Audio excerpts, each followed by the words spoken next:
All right, we're live on YouTube. Hello, everyone. Hi, you guys. Hi, chat. Hi, Zoom. Another day, another live stream.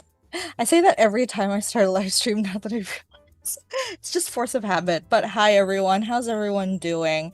What time is it? Wherever you guys are from. Like, I'd love to know where you guys from? What time is it there?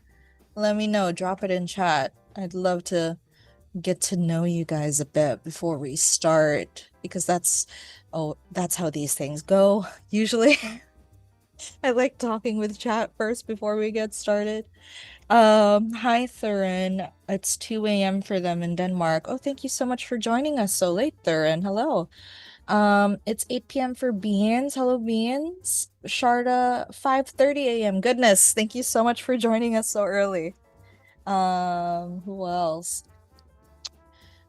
Kiwi-kun? It's 6 p.m. for Kiwi-kun from Panama. Hello. Kita, it's 10 a.m. for them from Australia. Hi, Kita. All right. We also have a couple of other people here. Divine, it's 1 a.m. for Divine and Amarachi. Oh my goodness, thank you guys so much for joining us so late. And you as well, Sasha. It's 2 a.m. for you in Switzerland. Hello. All right. George, it's 8 p.m. He's from Brooklyn. Hello, George. Thank you so much for joining us. Altry, it's 7 a.m. in Vietnam, 8 p.m. for Harold, 3 a.m. for Num Num. Oh my goodness. Yeah, early risers and late sleepers. All right. So thank you guys so much for joining us. Even though it's so late or it's so early in the day for you guys. But I guess you guys pretty much know what we're here for, right? You guys signed up for our free logline workshop. And our free logline workshop is all about teaching you guys how to hook your readers in one sentence. All right. So are you guys ready to start? Let me know. Just type I'm ready in chat. Are you guys ready to start? I want to make sure everyone is locked in before we really get into it, right? Okay. So just drop an I'm ready in chat if we're all good. All right, everyone's ready. It seems like everyone's ready. All right. So without further ado, okay? But before that, right? Before that, I want you guys to imagine a scenario, right? You're at an anime convention and you meet an editor from Weekly Shonen Jump in an elevator and you have less than 30 seconds to tell them what your story is about. How will you do it? Right? Real quick, send in your pitch in chat if you have a pitch, right? I'm putting you guys on the spot because this is how it's gonna happen if ever the opportunity does come, right? You're gonna be put on the spot. So, does anyone have a pitch for me that they can send in chat? No judgment. No judgment here. I mean, if you're really looking to get published, then you're gonna have to be able to share your stories in public, right? So this is the perfect opportunity. Yeah, just send it in chat. If it's a little long, you can just send it in chat. If you can fit it in one sentence, that's fine. All right. We already have a couple of people sending in their pitches. Nice. Some people came prepared. All right, we have one from Maggie. Mango's crazy looking for an opener. For a can opener in a zombie apocalypse. Wow. That's really interesting. A can opener. I mean, I do recognize that can openers are really important, honestly. Like super important. I can who else? All right. Unemployed office worker becomes a tokusatsu demon hunter. Wow, yeah. That's from Spencer. Who else? Boy abandoned in a war. Ooh, chat is going too fast. I can't. Okay. Boy abandoned in a war joins the military and learns the secret of the world. Interesting. All right. Okay, let's read through a couple more. All right. We have one from Joel. A boy with the forbidden power to rewrite his fate battles a brutal game system that has replaced Earth, only to discover that the key to saving the world might be to defeat the final boss hidden within himself. Ooh. Intriguing. Inner demon, inner antagonist type thing. Really? I'm just guessing based on the pitch, but interesting, Joel. Thank you, Joel. All right. When a prideful and passionate older woman dies and goes to the afterlife, she's forced to confront the demons of the past and present, even at the even af what? Even at the eternal struggle between good and evil engulfs her and her friends. Okay. Woman goes to the afterlife. That's pretty interesting. So it's not just her. She's not the only character in the story, since you do mention her friends. So that's interesting. All right. By the way, some of you guys, for are these pitches for like a short story, a series, or a one shot? I'd love to know. Like, what are these pitches for? Let me know. Okay. Some of you guys are pitching for a one shot. Okay. Some of you guys are pitching for a full length series and a novel. Okay. Oh, all right, all right, all right. So I do see some of you guys are making a series. Okay. All right.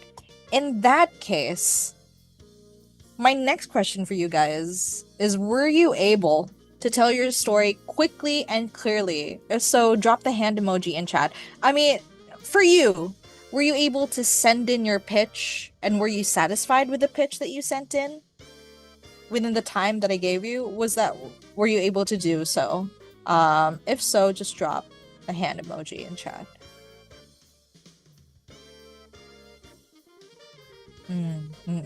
Yeah, I did see that a couple people weren't able to send in their pitches because again,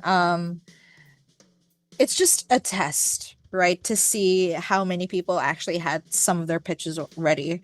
But I don't expect you guys to already have a pitch at this point, right? Because I will be giving you guys time to actually write a pitch on the spot. Or if you already had a pitch in mind, we are gonna give you guys some time to just refine it later, right? So yeah, that we could save that for later, right? So the entire point of this is to really just see if you guys understand just how hard it is to pitch a story and be able to deliver a pitch that's actually effective. That's effective in hooking a reader, hooking a potential reader, and hooking a potential, editor or publisher that you'd want to work with, right? It's especially difficult. And it's something that a lot of beginners don't really realize is so difficult, right? Because what a lot of beginners tend to do is they talk a lot. I know some beginners who we've spoken to who've applied to the program, they have so like paragraphs worth of explanations for these stories that they're cooking up, right? And while that's fine, when you're talking to someone for the first time, and in their case, it was their first time talking to us about their stories, like they had trouble synthesizing it down to the main point and like what is the story about and why is it so interesting and what would make people want to read it. That's pretty much it, right? So that's pretty much what a log line is supposed to do. Why is it interesting? What sets it apart? And why would readers want to read it, right? So today, publishers read thousands of stories every day, and they need a quick way to find the best ones, the ones that can get readers hooked. And that's where a super short and interesting pitch comes in. And if you can sum up your story in one sentence, it really helps them notice your work. And lucky for you guys, by the end of this training, you'll learn how to get your manga readers hooked with just one sentence. All right. So these are the two main steps. One, provide a clear idea of your main plot and central conflict. And two, identify your story's core elements, right? Oh, what is the core elements means what is the message, the goal, what do you want your readers to think or feel, and what do you want people to take away from your story? Those are the core elements. But we'll get into it. But first, you guys might be wondering, why should you even listen to us in the first place, right? Well, that's because we've worked with amazing manga artists like Naoyazawa and Renesaya. Now, Naoyazawa is a veteran who's worked and created um mangas like Wedding Peach, and she's even gotten her manga adapted into an anime. And we also have Renesaya, who's actually been teaching at a manga school in Tokyo, just like Izawa Sensei, for the past couple of years now. And they've both won contests, gotten published, and taught beginner students in Japan how to draw manga. And they're professionals. You guys pretty much know what they're doing, right? And we also have mentors like Steph Pastrano, who is a pro webtoon artist. And he started out as a fan artist of popular shonen series, and he's known for his really, really awesome looking fan art. I mean, these are just some samples of his fan art on the left, but he's pretty much known for his official looking fan art. Official looking as in they look like they actually came from the publisher or the animation house behind these series, right? And he's also working on his own doujinshi at the moment. And we also have our latest edition, Vivi, who is a pro manga editor with over 10 years of experience in the industry. And she's worked with publishers like Koamix and Kadokawa. Now, Koamix is actually the organizer behind the Silent Manga Edition, if you guys are familiar. And Kadokawa is actually the publisher behind titles like, I believe, Lucky Star and Bungo Stray Dogs, if you guys are familiar with those. And aside from that, Vivi has also worked on the editorial teams for mangas like Record of Ragnarok, right? So we have a pro editor on the team, you guys. And in the last 3 years, we've worked with nearly 400 beginner anime and manga artists. And I just want to talk about some of the students who've made so much progress in the past couple of months that they've joined us, right? We have students like Michael, who finally started making manga again after just years of self-doubt. And in just 2 months of joining us, he's already leveled up his skills. And just look at the difference between his manga on the right compared to his more recent manga on the left, right? It looks much more rendered, especially since he's already been drawing a bit more detailed backgrounds. And also the scenes are more varied. And he's actually practicing his shading at this point, right? And now he's already working on bigger projects. He's already working on his multi-chapter one-shot, all while balancing his career as a test pilot. Yes, so Michael is a pilot on the side, you guys.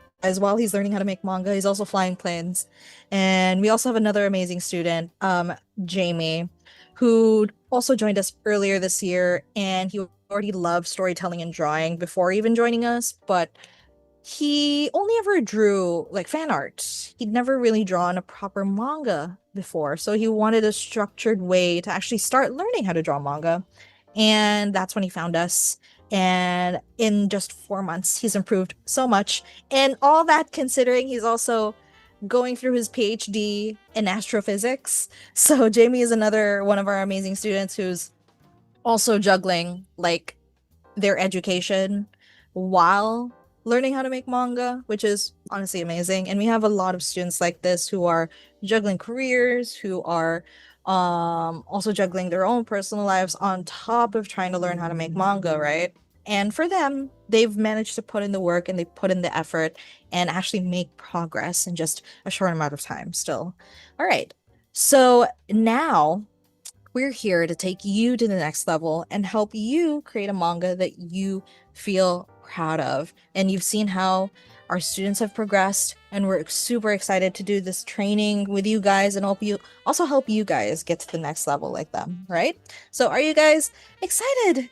If you guys are excited, just type "I'm excited" in chat. I'd love to know. Is everyone hyped now? All right. So if you guys are excited, stick around. If you have a unique story to share but nothing to show after years of work and you feel overwhelmed by your long, complicated story and don't know where to start, and you believe it's your life's goal to share your story and are ready to commit, and you want to publish your manga, join contests, and eventually work with Publishers. All right. So after I talked a bit, right? So now that I'm done talking, are you guys still with me? If you are, I just want to say congratulations. Just drop the clapping emoji in chat. You've made it this far. Yay.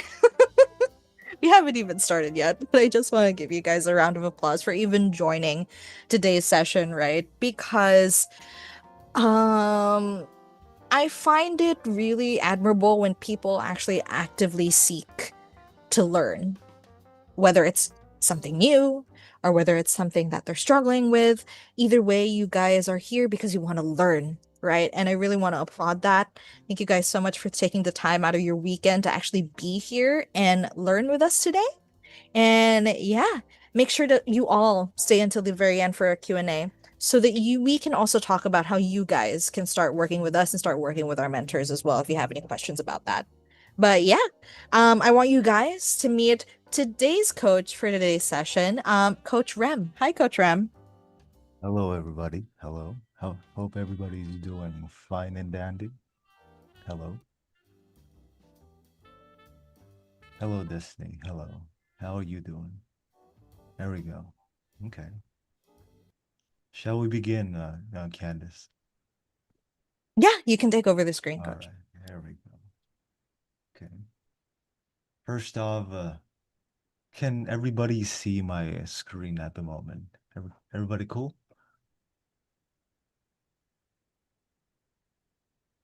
There we go. All right. All right. So let's begin. First thing that we are gonna need when making a logline, which is the purpose of this workshop, is the ideation formula, right? So, what does the ideation formula uh, contain? You've heard of a lot of formulas going through school, but this one not as popular or not as prevalent in schools, right? So, what does it contain? The ideation formula is essentially this. It's a what if statement plus something that alters the what if statement, like something that makes it interesting, right? So let's let's try to think of a what if scenario, and when we have it, we can call that our hook or a quick pitch. Let's say you mentioned this quick what if scenario to a friend or to a publisher or to an editor, and we can get them interested in our idea, right? So let's use the what if scenario to craft our logline today. But what is a logline, first off? A logline is a sentence that sums up what your story is going to be about. This is used quickly to tell us the essence, the core, the foundation of a story. And you can use it to get people interested, basically, right? And the key to writing a good logline, I've always said this, is to kiss, right? I think to people who have attended the last one, it's a good thing to remember is always kiss the homies. Keep it short and simple.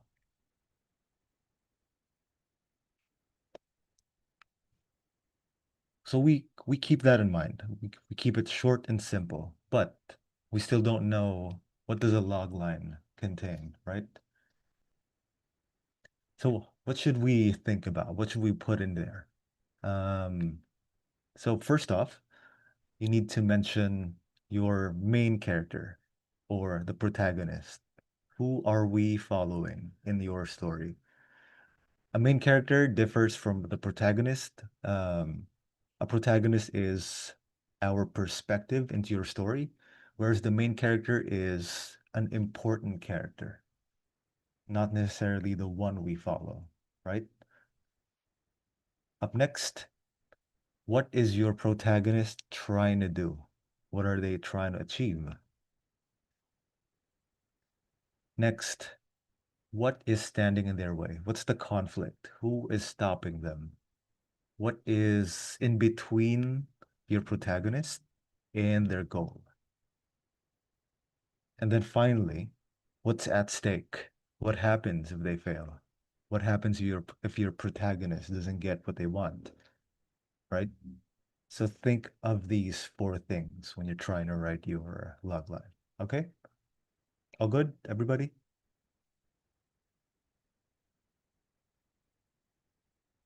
There we go. All good, all good. All right. So let's combine those two things, the hook, the what if scenario, and from that, let's make our log line. And in front of us is a quick example of that, of using those two concepts to capture the core of your stories. First, let's look at the hook. I think, is everybody familiar with the hook and log line that we have in front of us?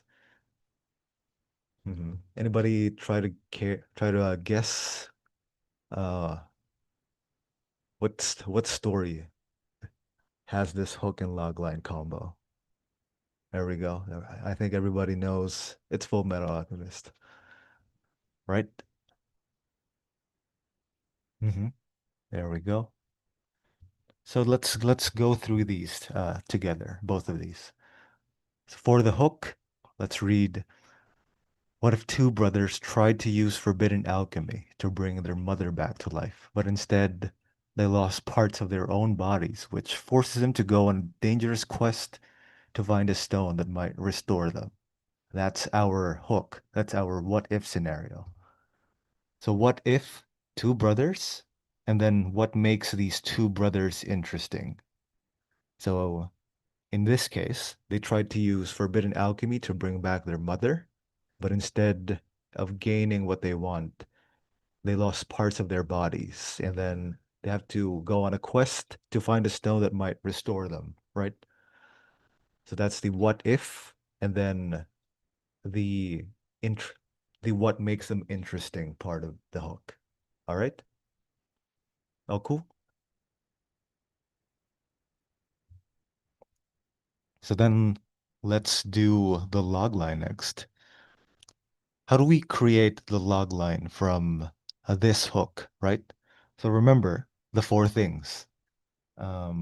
Your protagonist, your goal, the goal of your protagonist, what they're trying to do, the conflict, like what's standing in their way, and what's at stake.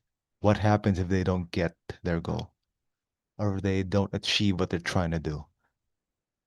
So the log line from the hook or our what if scenario is two brothers search for a powerful stone to fix their bodies after a failed attempt to bring their mother back to life.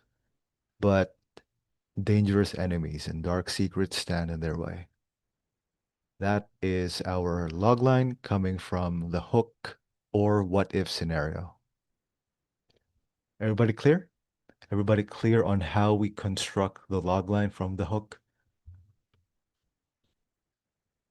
There we go. How about our YouTube folks here?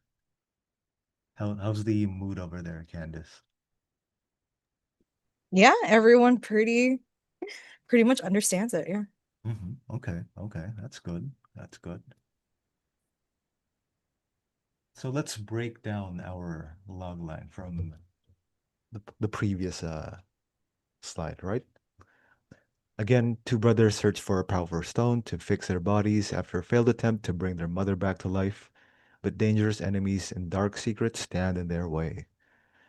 Number one that we are trying to put in our logline, our main characters or protagonists in this case, the two brothers, right?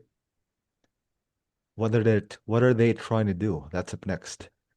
They're trying to find a powerful stone that will fix their bodies. What is standing in their way? That's a third thing, right? So enemies and dark secrets are looming in this adventure of theirs, right?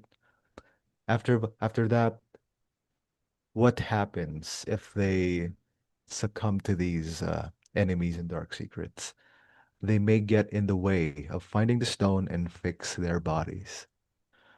Um, Quick question to everybody. What do you notice about our main character, our goal, and the conflict and what's at stake? What do you guys notice? Because you guys know this log line is for Full Metal Alchemist, right? What do you notice about the log line for Full Metal Alchemist? So our main characters, two brothers, their goal, they're trying to find a powerful stone. The conflict is enemies and dark secrets.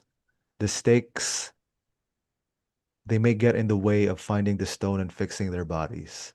What's what's weird about the log line for Full Metal Alchemist?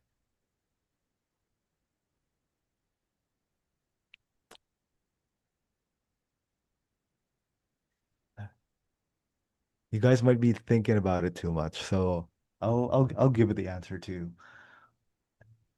In all four elements of our log lines, we didn't mention anything specific.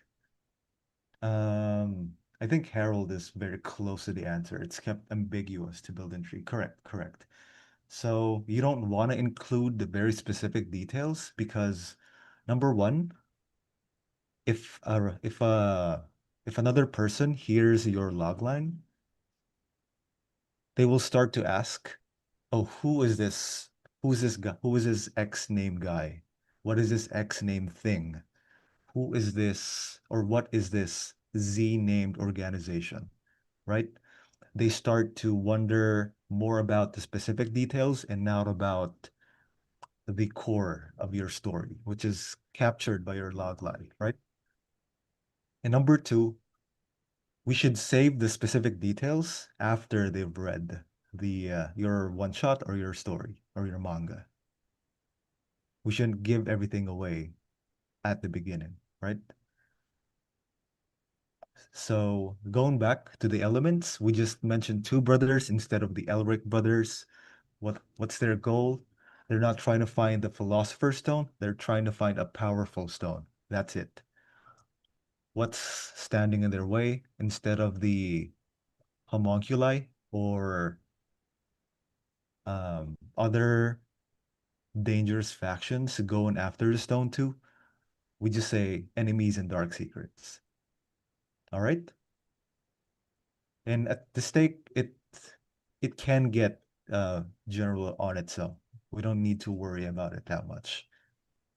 There's not much specifics in the stakes unless you intend it to.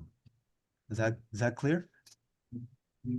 So, but to sum it up, making the logline, try to avoid specific names because the person hearing your logline doesn't have a clue of those specific names yet, and we're trying to save the details for when they're reading and enjoying your one shot. Oh, cool. Everybody get the point of not including specific details? There we go. There we go. There we go. Okay, let's advance then. So, the concept of creating the logline not just applies to action, fantasy, world-spanning adventures, right? You could also do it for more mundane types of stories.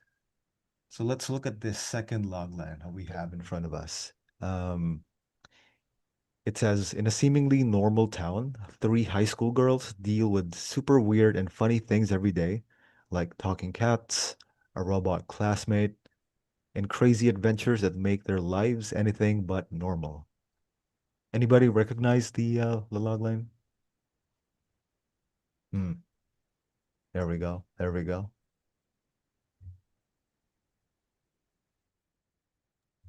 Nichijo. Uh-huh. hmm So let's break it down like what we did previously. The main characters or the protagonists, the three high school girls, that's up top. What are they trying to do? They just want to live their daily lives as normally as possible, despite all of the weirdness around them. That's what they're trying to do. Conflict, what's standing in their way of trying to get to their goal. It's strange and unpredictable things keep happening, right? Talking cats, a robot classmate, and bizarre goings on in their daily lives. And what's at stake? It may be not as serious as the stakes in Full Metal Alchemist's story, but it's still relevant to the story. If they fail to manage the chaos in their lives, it will be filled with nonstop craziness and it'll be an impossible ask for a normal school experience or even staying sane, right? So this logline contains the four elements: main characters, the goal, the conflict, and the stakes. And the final thing that we included from last time, we avoided specific things, right? Does any everybody follow the thread from the logline for Full Metal Alchemist to Nichijou? Oh. Destiny has a question. So for it to be a stake, it has to be something other than death. Well, it doesn't need to be as serious. Like this, take this example for as a specific instance. Like what's at stake here? They're not trying to fight a big monster. They're not trying to defeat like a huge evil empire. It's not that serious, but it still fulfills the stakes, which is what happens if the main characters did not or cannot get to the goal. Um, does that make it clear, Destiny?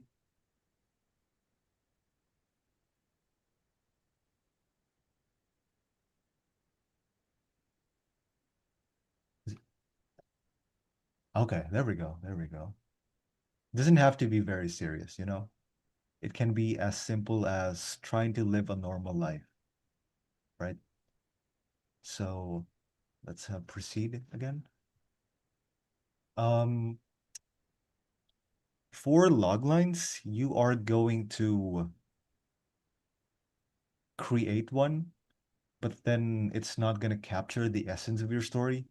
So what we can do is to make different versions of the log lines, explore different angles, and create different combinations of word choices and emotive language, like words that convey certain emotions to try and get the essence of your story as succinct as possible, right? So let's try to compare two different log lines that we have in front of us. First one, two brothers search for a powerful stone to fix their bodies.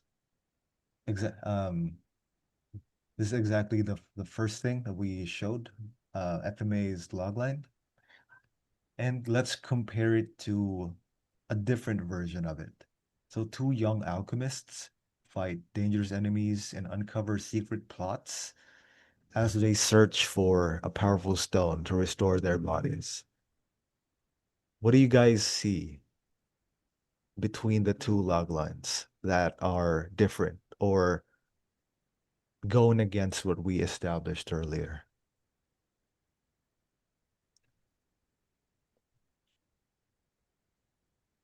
George says it's too specific. Yeah, yeah. What are alchemists?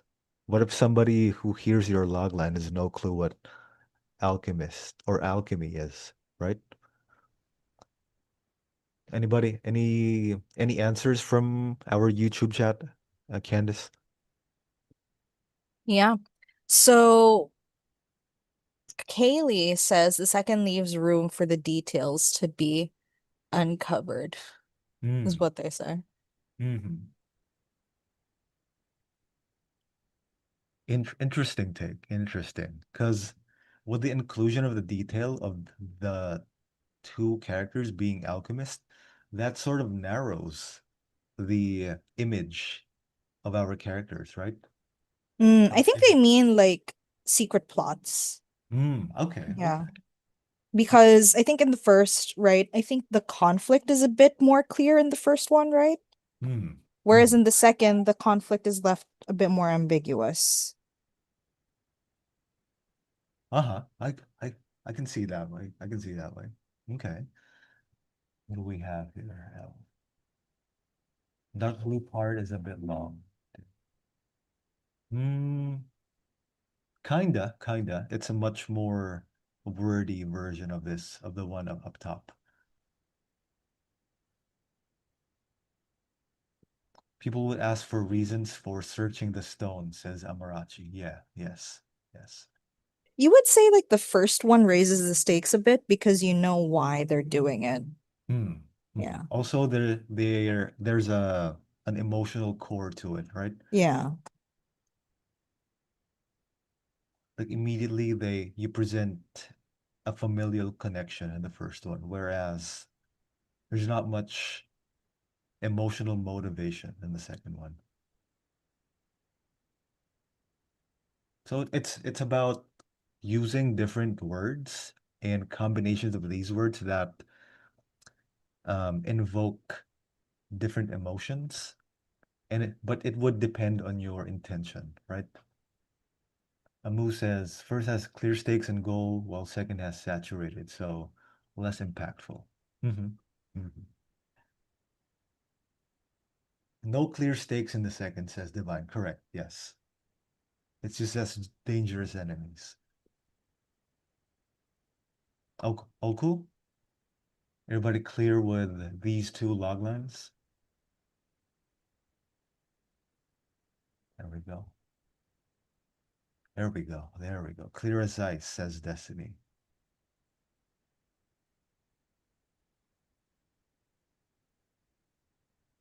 How about these two then? Two brothers search for a powerful stone to fix their bodies after a failed attempt to bring their mother back. Same thing. But we have a third one. A third logline has hit the screen. After a tragic accident leaves them broken, two brothers risk everything to find a powerful stone, but the truth behind it might cost them even more. What do you guys think about this new third logline?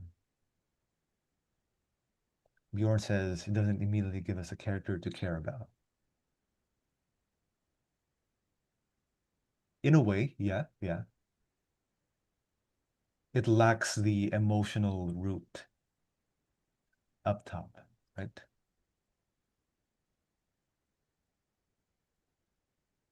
Divine says a sloppy conflict. Yes, it's too vague.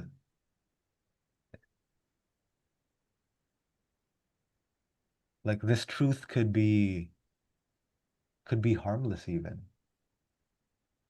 It should be clearer, right?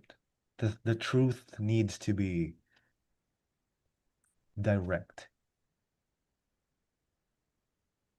There will be a lot of questions behind it. It's a little too empty. Yeah, yes. Joaquim says it's all over the place. Mm, in some areas, yes, yes.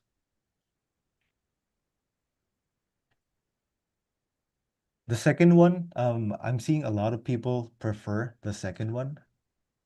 The second one might appeal because there's a certain mystery to vagueness, but remember the purpose of the logline is to get people interested in getting your story out there. So you want to be as clear and concise as possible while not giving too much away. Understood? It tries to be tragic, but it's missing the connection. Yeah, yeah. Only the brotherly connection remains here.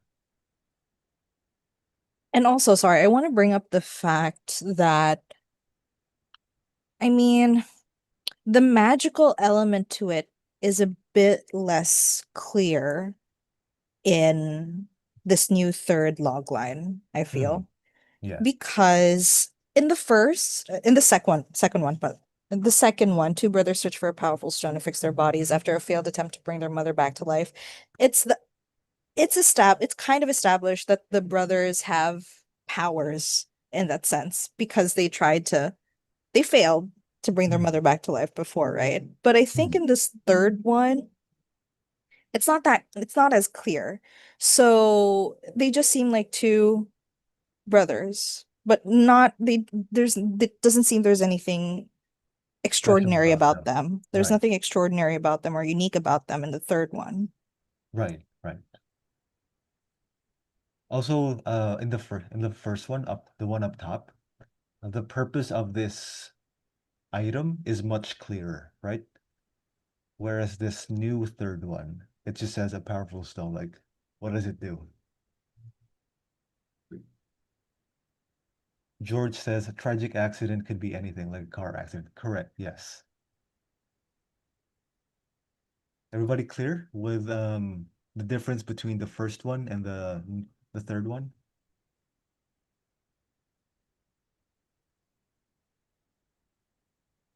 All good. All good. There we go.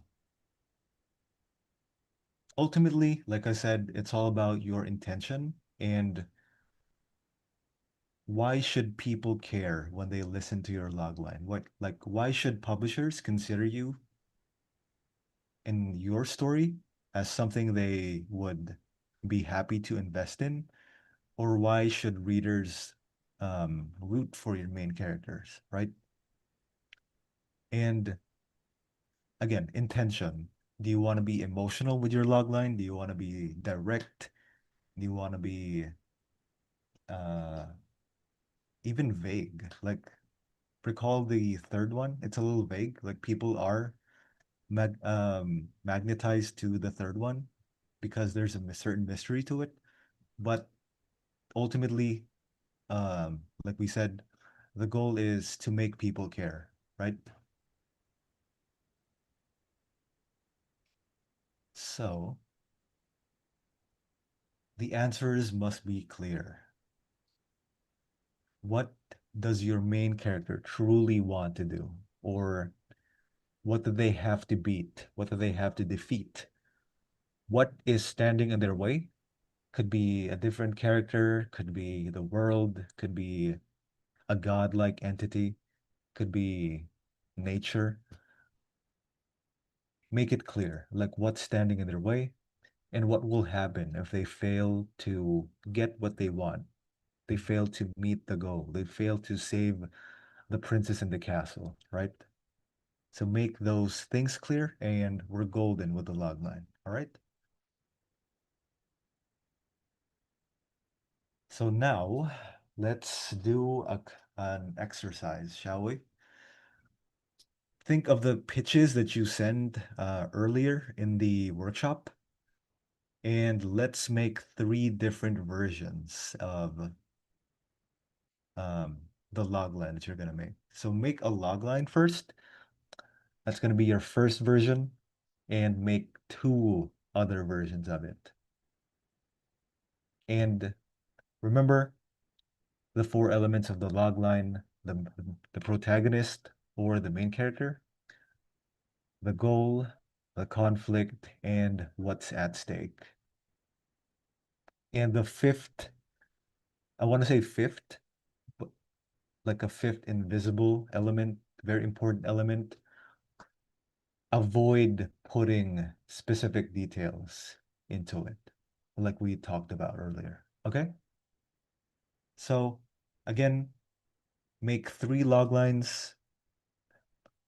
Try to make them distinct. And yeah, let's begin our exercise then, shall we? Let's do 15 minutes for all three. Like let's make you spend 5 minutes each on one log line. Because remember, you have to be quick. Let's say in an elevator or you're in a line in a convention, right? You have to be quick. You have to think on your feet. You have to improvise. What do you have? What do you don't have? And how can you create an interesting logline with those things that you have, right? Let's give you 15 minutes and we'll be back and we're gonna run through some of your suggestions or some of your submissions, all right? Ava says, if is one of them supposed to be a short version? Not necessarily. It could differ in length, you know? Just try to fulfill the four elements mainly. Okay? Everybody set to start? If so, drop a uh, a clap emoji if you're good to start.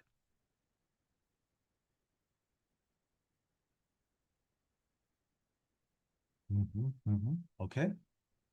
We're beginning our logline exercise in three, two, one.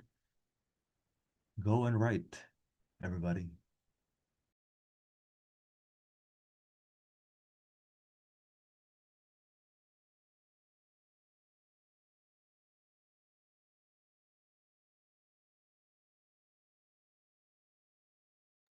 Just submit them in a chat, Ava, if you're finished. Uh, if you can put them all in one message, that would be great.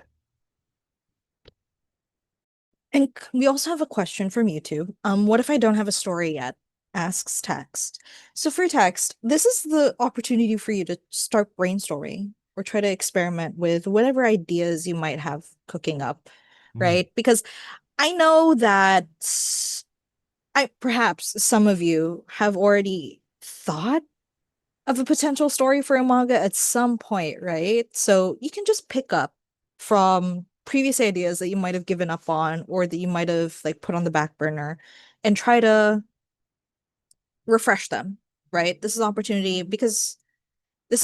to create different versions for a pitch or a log line, right?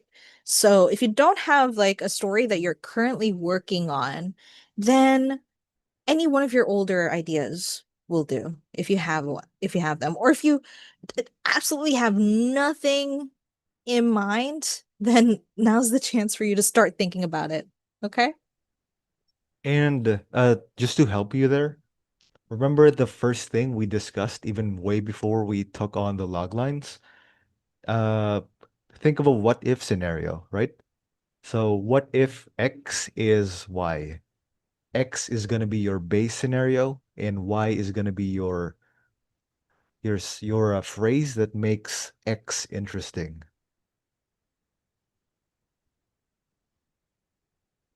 So you could start there, you could create one on the spot.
By the way, you guys have time. I know you guys are like thinking of ideas for your log lines right now, but if you could spare a bit of your time, do you guys have what are some mangas that you guys have been reading recently?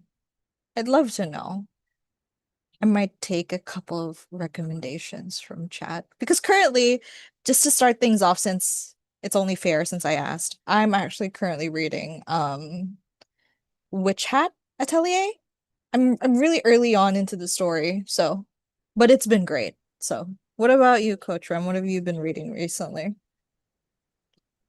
I haven't read anything new. I just reread Inosan by Sakamoto Shinichi. Oh, that's interesting. I haven't heard about that. What is it? It's a historical drama about the final days of the French Revolution. When you said French Revolution, I was like, what? What? Yeah, yeah. Really? That's cool. Mhm. Mhm. Also, the art is insane. Ooh, If I'll you look if it you up guys then. check it out. I've been seeing a lot of gachiakuta. Hopefully I'm saying that right. I've been seeing a lot of gachiakuta, like enjoyers in chat the Mm. past couple of live streams. Is it that good, really? I haven't checked it out, but I have read Soul Eater, the work by Oh, it's the same Gachiakuta's mangaka? no no Soul Eater's mangaka is Gachiakuta's sensei. The author of Oh, oh, Sensei. okay. So I forgot her name, the Gachiakuta's author. She used to be an assistant for Soul Eater's author. Ooh, gachiakuta. Oh, okay. Mhm. Thank you, all three.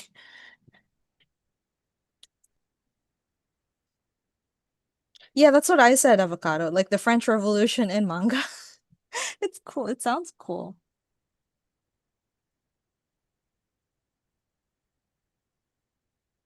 Ooh, Rent a Girlfriend. I've heard of Rent a Girlfriend.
All right. I think we only got a couple of minutes left on the clock. That's 5 minutes, you guys. How's everyone coming along with their log lines? Be real. Like, is everyone struggling right now? Let us know. If you are, we'd love to help, of course, if you're still struggling. All true. I'm not doing. All right, share. What seems to be the problem? Let us know.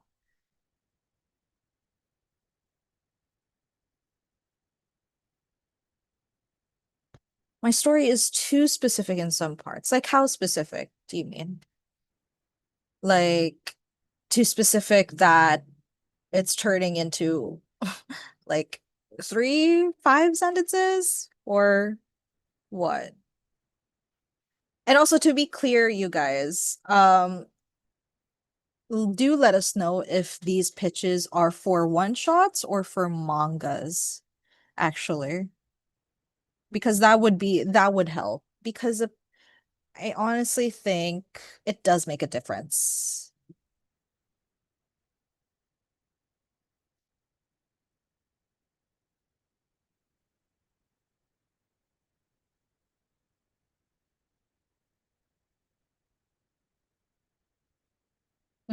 Okay. So Maggie says theirs is for one shot.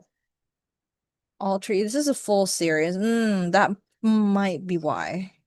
But even if it's for a full series, you should be able to manage like to fit it in one sentence, even so. I think if you're I think if you're struggling to get past simplifying some specific details, then I would say if it's about like the lore or about the world building, I would say bring it down to the absolute bare essentials. Like what are the very first things that readers need to absolutely know? Everything else you can leave for later. Like first things they need to know are these are the first things that need to be established right from like the start of your story. I think that could like give you a proper framework.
All right, we got about 1 minute left, you guys. With 1 minute left, okay.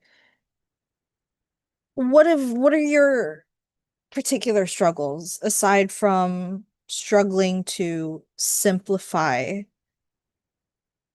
your stories into a log line, into a short one sentence? Other than that, do we have other struggles that you guys might have been going through just now. For you, Coach Rem, like, what would be your advice for someone who's struggling to, who has or already has an existing story, right? They've already written it, like Altry has mentioned, but they're struggling to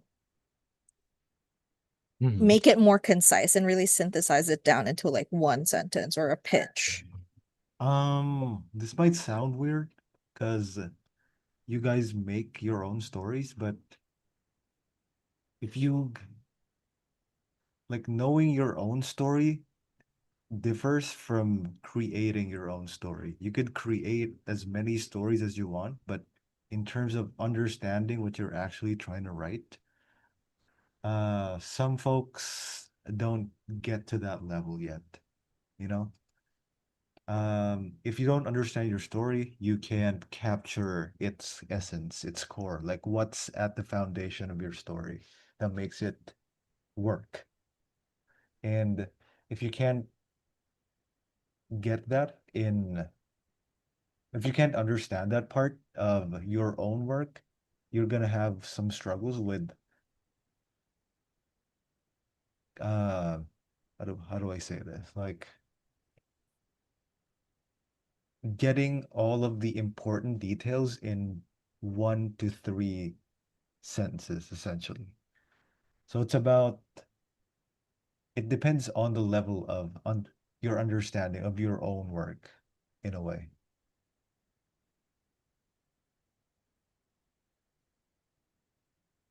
Okay. Uh time's up. Hope everybody has had an ample time with creating their log lines. Okay. Mm-hmm. And yeah, let's have a look at your submissions. I think we have selected 3 from you guys' submissions. So let's look at them one by one in sets of threes. Okay, who do we have here first? From Bjorn. Okay, okay. Let's read. Sorry, excuse me, Coach Rem. The timer's still on screen. Oh, all right. Okay, there we go. Thank you. There we go. So let's have Bjorn's submission first. First up, after number 1, after a prideful woman arrives in the afterlife, her soul is torn between light and dark. Can she overcome the demons of the past and present to find acceptance, or will unsurmountable darkness consume her and those she cares for? Mm-hmm. What do you think about this one, Candace, about the first one? Hmm. I think I'm a bit confused on how her soul is torn between light and dark. Like, is this like, since she's in the afterlife, is this her, like, is this a heaven or hell sort of situation where, okay, perhaps her Mm, soul is meant for heaven, or maybe it's meant for hell, and there's a sort of conflict there where right. her soul doesn't know where to go. Mhm, I'm not really clear on that. mhm, But I think I should, again, I don't know how much more detail they need to go into. But for me as a reader, I mhm, am a bit lost on that point. You know, it doesn't really invoke a sense of, oh, I wanna, I wanna see how she can solve this. mhm. You know, I don't really feel a lot of that from the first one. I think there's some interest to it. It's just we're missing a lot of context in here. Hmm. Like this being prideful in this world automatically gets you into the limbo of the afterlife. Like Hmm. because Yeah. Yeah. in certain settings, right? Pride is in itself is a sin, right? Yeah. So her soul in a certain setting would be automatically condemned to the dark. Yeah. So, but then again, we don't know how religion works in this world. Hmm. So, I don't know if this is following the conventional laws and traditions of I'm assuming it could be any religion, honestly. It depends. Hmm. So, I think that's why I'm a bit torn because again, I'm not sure what the stakes are here. She's died, and now she needs to accept that she's died, Hmm. or and like she needs to find her path towards like the light or the dark. It's again, it's a bit too ambiguous for me. Right. I don't really feel that invested. Hmm. For the stakes in the first one, I can see two, but for a Hmm. log line, you have to pick the most important thing that's at stake, right? Hmm. So the first stake in the first one, it's implied.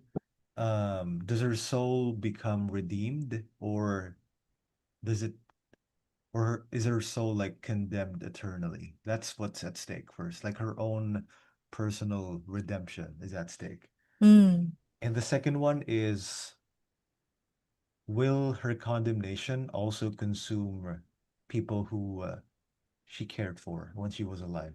That's the second one. So for the first one, you need to pick what's more important and then include that in the log line, if that makes sense. Hmm. I think I'm also unclear about how her fate affects the people she cares for. Since Right, are right. the people she cares for also dead? Or is it just her? That's also what I'm confused about. Okay. So let's look at Bjorn's second log line. A woman dies in the afterlife, and she is confronted by demons from within and without. Okay. Born from the decisions of the past, and must find a way to overcome them before they consume her and those around her. Again, the stakes are a little bit vague. Um, those around her means the the souls in the afterlife, because she's now dead. She's now in the afterlife, right? Yeah, yeah. But this is clear in terms of what's the conflict, right? She must find a way to overcome demons from her past. That's clearer.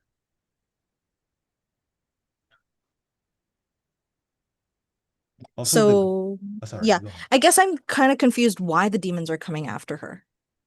Mhm.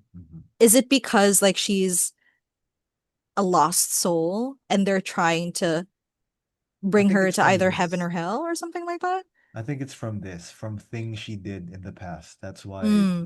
they're coming after her. Hmm. That's a bit ambiguous.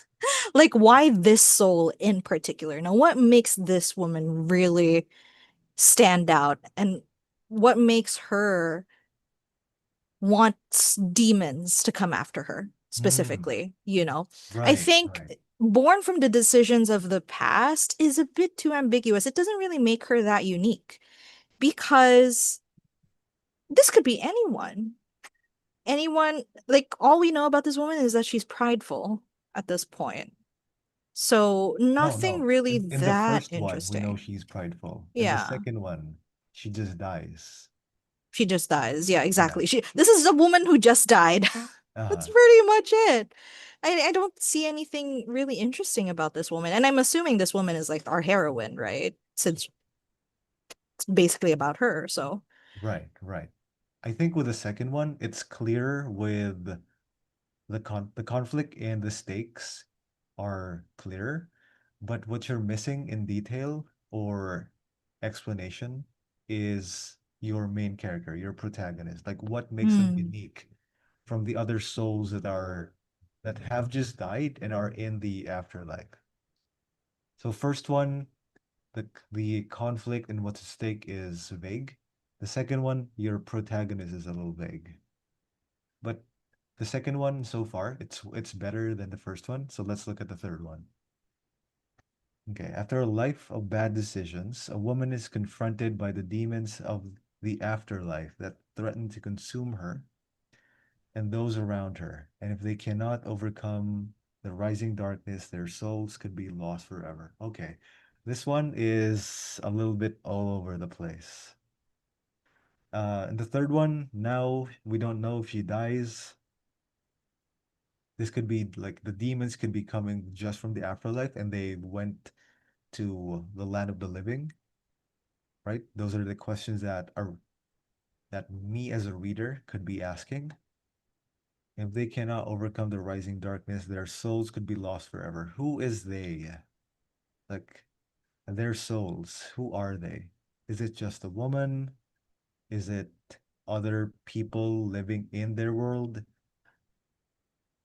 Uh, are they are they related to the woman at all, or are they just random characters around her? Yeah, that's those are the questions that I'm going to be asking. How about you, Candace? What do you think about the third one? No, pretty much the same questions. Now it's like a couple of details that were established in previous log lines are now missing. Like what if the woman is living or whether the woman is dead. I think you already mentioned that. And Mhm. also, what are the stakes now exactly? Because if is the woman at stake or is it just the people she cares about who are at stake? Right, I right. think that sort of thing. Yeah. And I think if Bjorn is here, Bjorn, do you think you could unmute and talk a bit about your log lines if you can? Okay. Bjorn says it went down. There you Absolutely. go. Can you hear me? Yes, yes, yes. Yes. And as I also wrote for those in the Zoom call, I tried to provide a bit of the context. Mhm. And Okay. as I write, one of the problems I'm struggling with in my story with the logline is that a big part of the story is actually directly connected to the mechanics of the setting, which are touched on in the first issue by Mm, showing it and how the first issue addresses her arrival in the setting and her initial conflict and the explanations of what demons are in the setting and mhm, how they work. And where I struggle mainly with the logline, as you also illustrated, is finding a way to get that explained in a concise manner without actually right, going into right. the explanation, Mhm, and at the same time also trying to convey the external plot line, which in many cases intertwines with the main storyline and also mirrors the main storyline of her internal conflict. mm, mm. So, Okay. and also in terms of, for example, as it related to the Full Metal Alchemist logline, where it also highlighted that there is, let's say, external conflict with enemies. Mhm, There is also that happening in this story, while she at the same time have to also deal with her internal struggle. And so I'm somehow trying to convey the elements that are part of the story, but also, of course, there is the reader expectation, which does also create some issues for me when I try to boil it down to a single sentence. In fact, many of my normal log lines tend to get really long because I try to actually get the explanation in, but then it becomes too long-winded. So it is that's at least my core problem in formulating a log line for this story, even though in the story itself, it actually manages to explain it fairly quickly. mm, And as I wrote in the context, it's not actually related to a particular religion. It is its own setting, and the demons are quite literally, as I tried to reference a bit in the first line, it is literally her soul basically being torn in two and being at war with itself. mm. I And see. her biggest internal conflict is, of course, trying to resolve that inner conflict while at the same time being involved in a larger conflict, exactly between good and evil.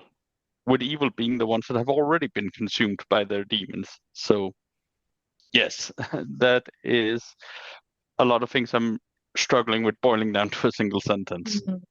Mm, Sorry, real quick. I feel like the stake of being consumed, like I think you mentioned, if someone succumbs to the dark side of their soul, they become a demon.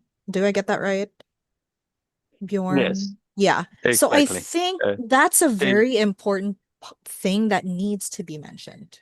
I think that's part of the stake where if a woman soul is fighting between light and dark, to avoid becoming a demon, she must do this. I think that's an important part of it because all I know from all three of these log lines is she's battling between light and dark, but we don't know what happens if she fails.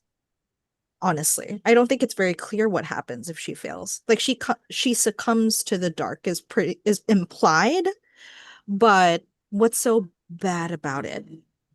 Succumbing to the dark. What's so bad about succumbing to the dark? What's so bad about failing? I think it needs to be better established, like what could happen if she mm, fails.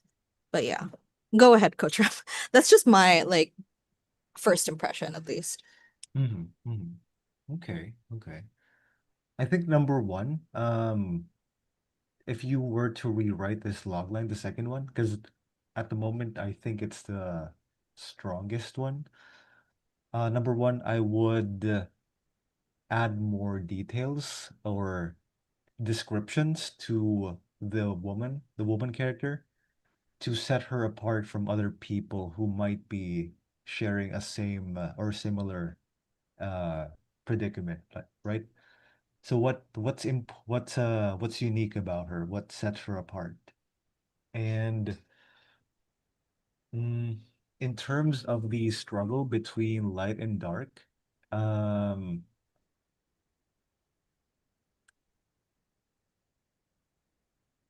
that has to be part of your conflict. So include that. Whether it's become whether fighting between light and dark would be like demons coming from within her or from decisions of her past. Uh, what matters is that central conflict of fighting between two sides, right? And then what happens if one side wins? Does that make sense? Like yes, like what happens if when one side wins and you can get away with implying the inverse, if that makes sense. You know, if you say one thing, your imagination would fill out the missing details. If that ma- if that comes clear. But all in all, second one is the strongest, but it does need a little bit more of work to it. Does need a bit more description to it, right? Then more description. Yeah, I'm just taking notes at the same time so I can improve it. oh, okay, okay, that's good. That's good. That's good. Okay.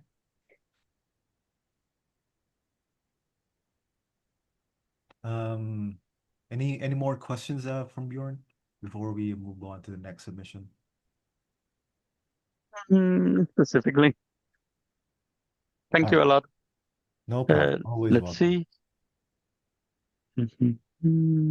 What happens if the light side wins? Uh, yeah, should I read up the question from Joachim or just answer it in the chat? If you can get your question out here, go ahead. Yes, so Joachim is asking what happens if the light side wins in the story. And effectively, what happens is that the part of her soul that encompasses her darker parts is effectively destroyed and lost. So she would be losing part of herself, even though she would be in a state of, let's call it, a false peace, as is addressed over the course of the story, where we start to raise some questions about if the light side is correct in the story, or if a middle path is in fact the better option. Mm. Mhm. This is giving me a lot of John Constantine type stories. Right? If I you was guys gonna have seen that say. movie, yeah, Yeah. right? Like two sides, two eternally warring sides trying to fight over one singular soul. But But I think, it's a very interesting yeah. idea, Bjorn. But I think what you could take from John Constantine is, why are heaven and hell fighting over John Constantine in the first place, right? Right. It's well defined why Yeah. they're fighting for his one soul. Yeah. So I don't want to get into details about why John Constantine is like a unique character, Hmm. but I think if you guys can look it up and like check out, okay, what has Constantine done to make two like two worlds, heaven and hell, want to fight for his like soul? Like what is it about him specifically? I think if you can take notes from that, it would help, honestly. Yeah. And that singular special thing would then set aside your protagonist. Like it would set them apart from, like I said, everybody else who might be sharing the same problem. That help, Hmm. Bjorn? Thank you very much. Okay. All right. All right. Always welcome. Always welcome. So let's get on to the second submission, second set. This one comes from Nadwif. Am I correct saying that name correctly? Nadwif. And for the first one, they said two lovers are cursed to be prey and predator and have to fight their animal instinct to break the curse, or else the predator will eat their beloved. Mm, okay. Strong one right off the bat, I think. What do you think, Candice? Like very clear. Like Hmm. they're to break the curse, or else the predator will eat their beloved. So they're at risk of harming each other. Yes, essentially. Okay. All right. So is it just them? Or I'm a bit confused. I mean, I don't really need to know the context of the world, but I guess what I'm confused about is this a unique situation to them, or is this a common thing where everyone, Let me check if yeah. Nadhuif posted what kind of story this is. Yeah.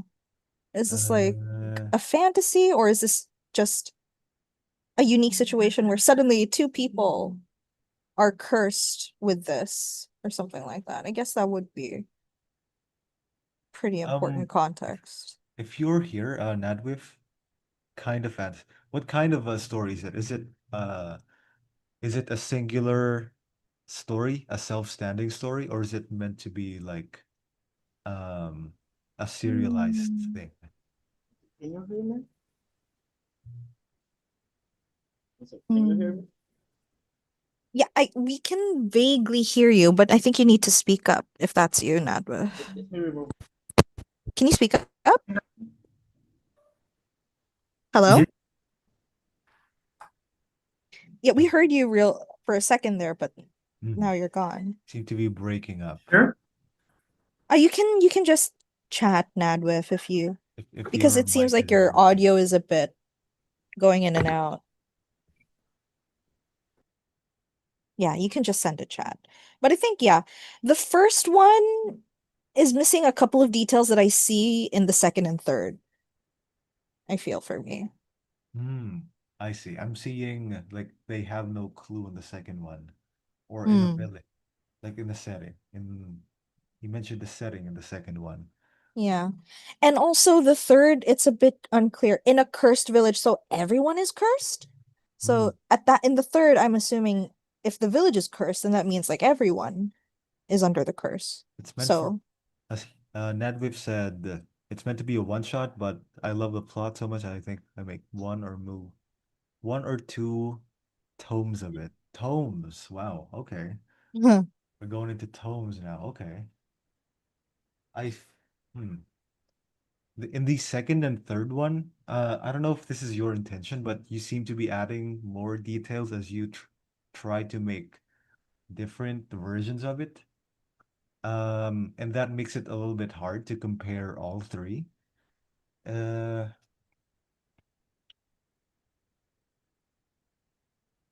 I think at the moment I prefer the first one just because the conflict and what's at stake is clear.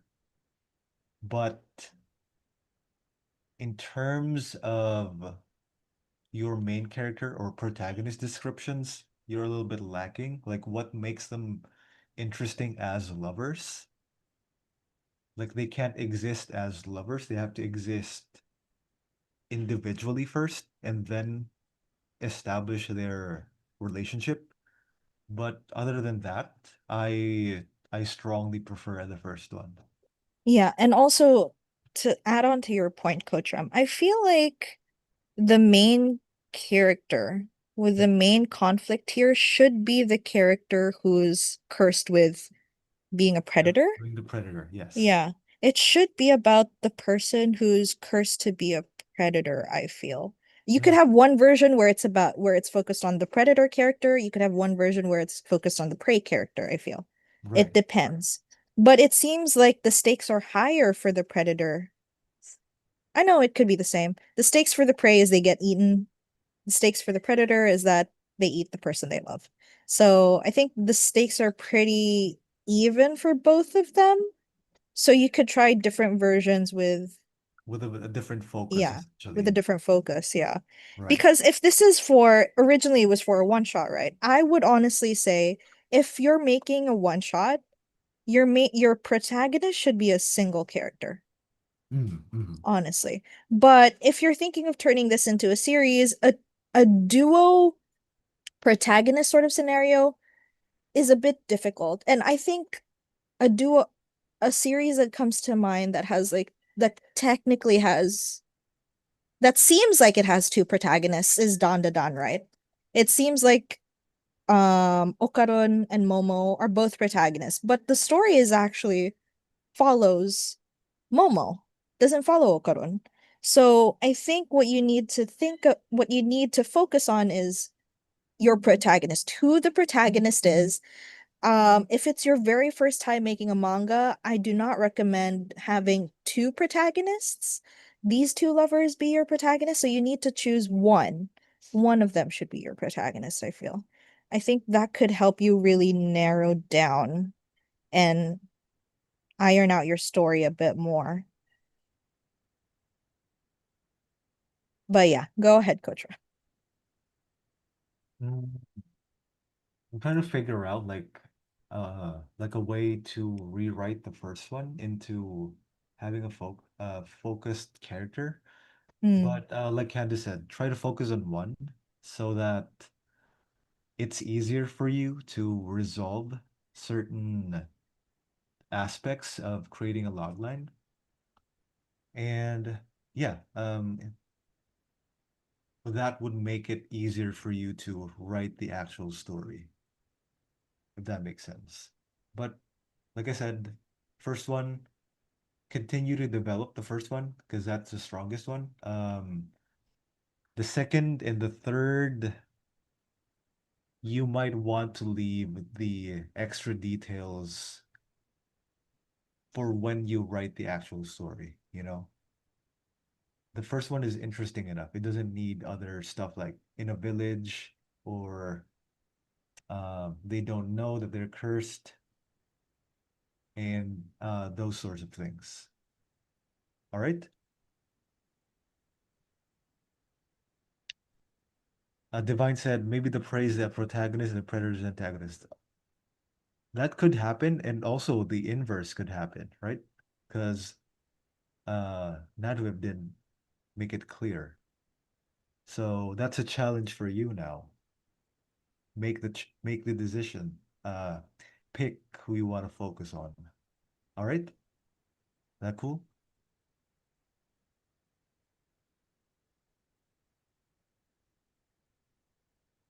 Okay, okay. Let's move on to our okay. Nadwip says, yes, I'll think I'll focus on. Oh, interesting choice. Hmm. All right, all right.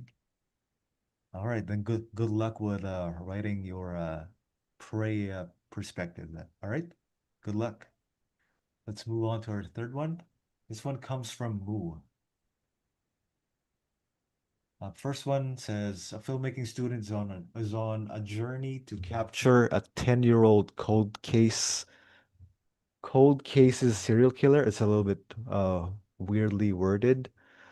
To complete his final year project, which is creating an indie film. All right, all right. Sorry about that. Second one, a filmmaking student's final year project is creating a psychological thriller indie film. To create this film, the student studies a 10-year-old serial killer case and is on a journey to catch him. Okay. Number three, a final year filmmaking student has to complete his project, which is to complete a psychological indie film to uh, pause. To complete this, he studies a 10-year-old serial killer's cold case. Wow, that's a mouthful. A Yeah. 10-year-old serial killer's cold case. Wow. Okay. And determined to catch him. I Hmm. honestly, sorry, real quick, I honestly think the third automatically should not be considered because I feel like the third is too many filler words that are just unnecessary. I feel like it's just a longer version of the second one that just has filler words and are Hmm. like repeating points that are already in the second one, I feel. Right. Right. Yeah. Uh, So, and also adding details that aren't as necessary as well. uh-huh. Uh-huh. Yeah. I hmm. I think what's missing in clarity with all of your log lines, Moo, is what exactly is the student trying to do? Are they trying to document this serial killer case? Are they trying to follow it, or are they trying to capture him? Does that make sense? Yeah. Right? Yeah. Are they Yeah. trying to make the film, or are they trying to reopen this case, or are they trying to catch him? Yeah. Which one is it? Move your here. Oh yes, yes, please, please, if you don't mind. Ah, actually, he's trying to study a 10-year-old case Mhm. to clear his to complete his final project. Sorry, could you repeat that? He's trying to study a 10-year-old case to Uh-huh. complete his final filmmaking project. Okay, okay. So he's trying to complete this project. Huh. So his main goal is to complete his project, but he is solving this case to get experience to to do that to write that story. Okay. So again, those are two different goals. Huh. Uh, the, so the student is trying to complete this project. All right. So to complete this project, he researches about this cold case. That's completely fine. That's all cool. Is he also trying to catch this serial killer? Is my question. So yeah, he's trying to catch a serial killer. Like the story is completely psychological. It's about the protagonist mind itself. Uh-huh. Okay, okay. The more he's trying to read the case, the more he becomes determined to solve that case. It's like at the end, he totally forgets about the final project. And he's totally completely obsessed with the case. Okay, okay. So when he investigates or studies about this case, Huh. uh, hmm, I think Coach Rem, go ahead. the Go ahead. you know how Moo says that as he's going through the process of creating this film, he learns details that compels him to try and catch the killer, right? Okay. So I feel like that could be alluded to instead of explicitly mentioned, I feel. Because if you look back to the Full Metal Alchemist logline, Mm. like what's established is that the brothers attempt to get their bodies back and they discover things that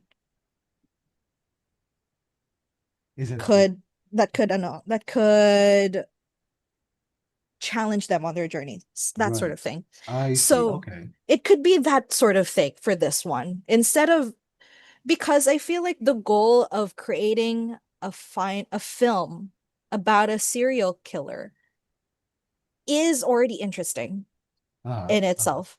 And I think you can allude to in the end, yeah, you could allude in the end that, oh, this student discovers things that sets them on a dangerous path, that sort of thing. Uh-huh. Okay. Okay. Yeah. Okay. So uh his initial intention is to make this Yeah. project, but then he discovers things that compel him to actually go after the serial killer. Okay. Yeah. Okay. Yeah, yeah. Okay.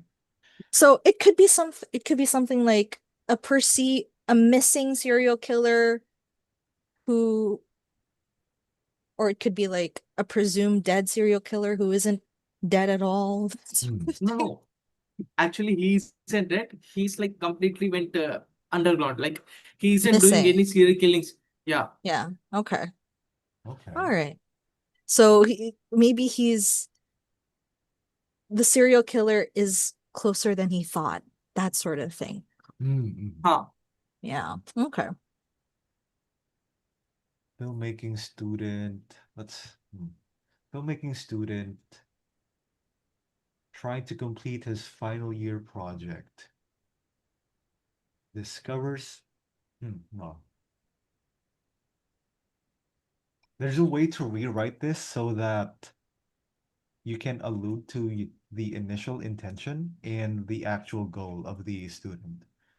But uh, just looking at what we have in front of us, you need to develop the first one, because the second one is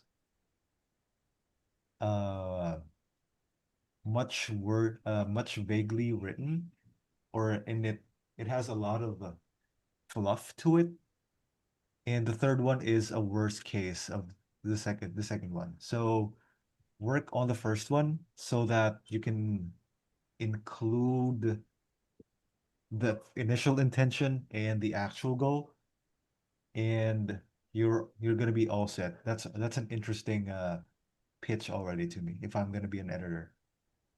All right. Okay. Huh. Thanks, sir. Any questions, Amu? No questions. Everything is clear to me.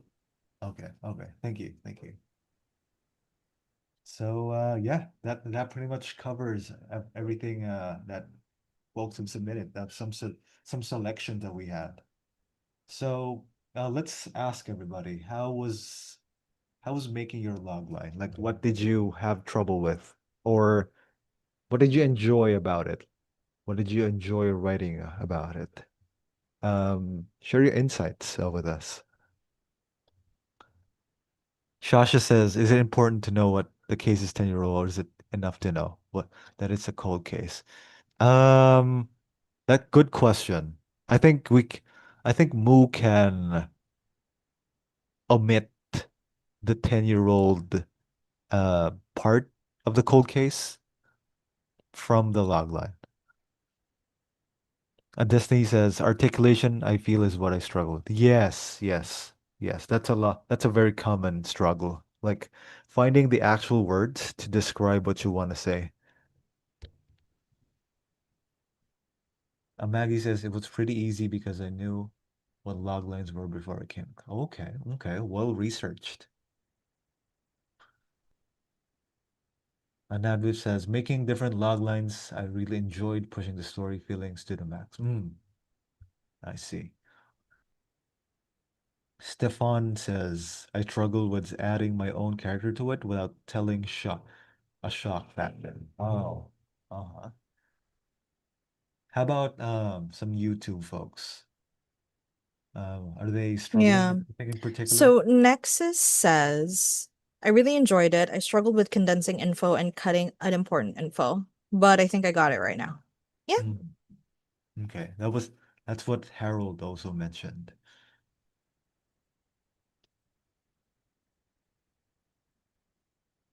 It was a Well, little difficult to express the stakes a bit, says Kita. mm, Yeah. okay.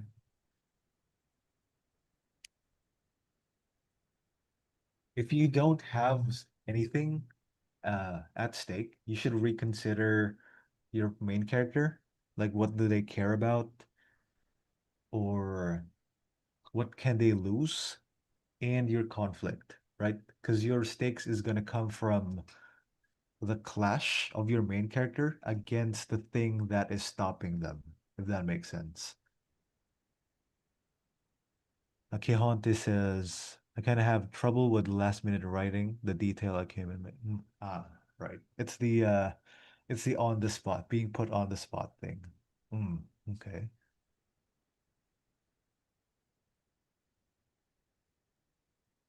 All right, all right. A lot of people struggle with, putting or choosing like proper descriptive words in their log lines. And another thing that people struggle with is like making it concise, right? Okay. Yeah, I think that covers you guys' insights. Very much interesting in terms of like different struggles that people had. Um, I guess it all just comes down to practice, no? And stepping away from your story, looking at it not from a creator side, but from a critic side, if that makes sense, so that you can point the issues in your writing.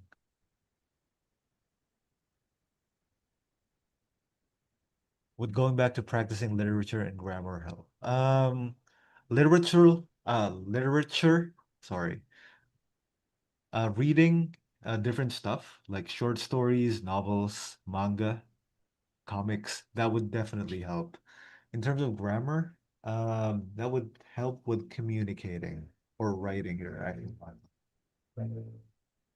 So yeah, that would definitely help. Okay. Dante says, I already got my story done, but writing on the spot was the challenging part. Right. Uh-huh. Okay. Okay. So to have like an easier time, the next time you try to write your log lines, again, KISS. Keep it short and simple. Highlight the character's goal, the conflict, and the stakes. Explore different angles. Try to reword your log lines. And most important thing, share your log lines with others. That way you could get feedback outside from your own perspective, and you can now, or hopefully you can gain different ways of reading and writing your log lines, and by consequence, your stories. Okay? And when you finish that one good log line that you can pitch to everyone and they don't question it, they say, it's very interesting. I want to read the rest of this story. That's how you hook your readers with that one sentence. All right? And yeah, stay until the end for a Q&A. And with this, I will throw it back to Candice. So please retake the stage. All right. So I hope you guys learned a lot from Coach Rem and from your fellow participants as well. I hope you guys had a fun time reading everyone's log lines. I'm sure I did. And I'm sure Sir Coach Rem also enjoyed reading your log lines as well, you guys. A lot of really fun, intriguing stories, and I'm really interested to see how they all develop down the line, right? So make sure, hopefully, when you're done and once you start developing your stories, you guys, you could come back and share at our next live stream. I would love to know how your stories are come along later. Yeah, And yeah. yeah, Coach Ram, Hopefully, did you uh, enjoy any of the log yeah, lines yeah. today? Like the ones in particular, the three people we picked. I hope that when we do get to meet again, you have your like you have your ideas completely set so that it's a much easier time writing log lines. And who knows, maybe the next time we meet, your manga is already finished, right? So that's something that you guys can look forward to. So yeah, yeah, Yeah. that's pretty much what I think. Yeah. So really quick, Dom, I'm so sorry. We are only accepting people. We're only reviewing people who signed up to the Zoom session. It's clearly stated in our sign up page as well that we'll only be reviewing people who actually sign up to the session. So I'm so sorry. We don't have enough time anymore to go through any more submissions. But thank you so much for joining us today. And yeah, thank you guys so much. Make sure to stay until the end for the Q&A, like Coach Rem mentioned, because we are going to be talking more about any questions you guys might have about making log lines or about the manga making process in general or about our program, right? So now that you guys know what a log line is and how to make one, let me ask you this. Do you have an awesome story idea but can't figure out how to make it work? Do you feel like your drawings don't really show how cool your story is?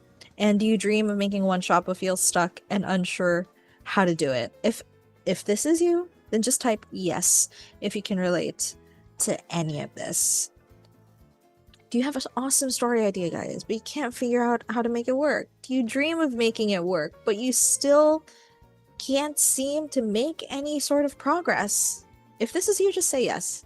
All right, so I think everyone is kind of, yeah, everyone is saying yes in chat, it seems. All right, so no shame there, you guys. We're all struggling. We've all struggled at some point.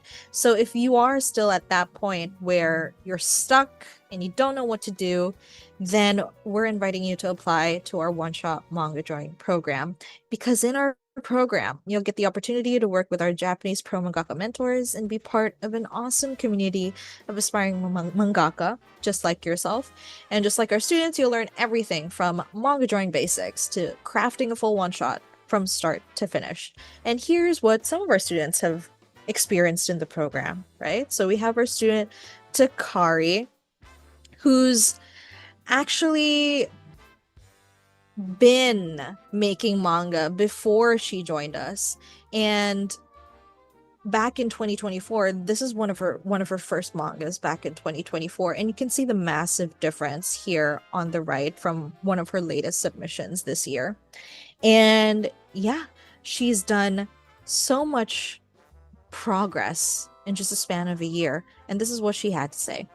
I looked over my previous SMA submission that I finished before joining this course. Comparing pages with my recent manga, it's very clear that I learned a lot. Last year, I didn't know what screen tone is, how to do paneling, didn't know much about perspective and anatomy, and I struggled literally with everything. It was a pain. This time, I already knew what I needed to do. I had a refined process, and it was much easier, especially with the help of coaches. And we also have another student, Courtney, who joined us back in 2024 because she wanted to learn how to make manga. And now she's already finished her first one shot. This is just a snippet of her first one shot here on the right. Now, clearly when she joined us back in 2024, she already knew how to draw, but she'd never actually made a manga before.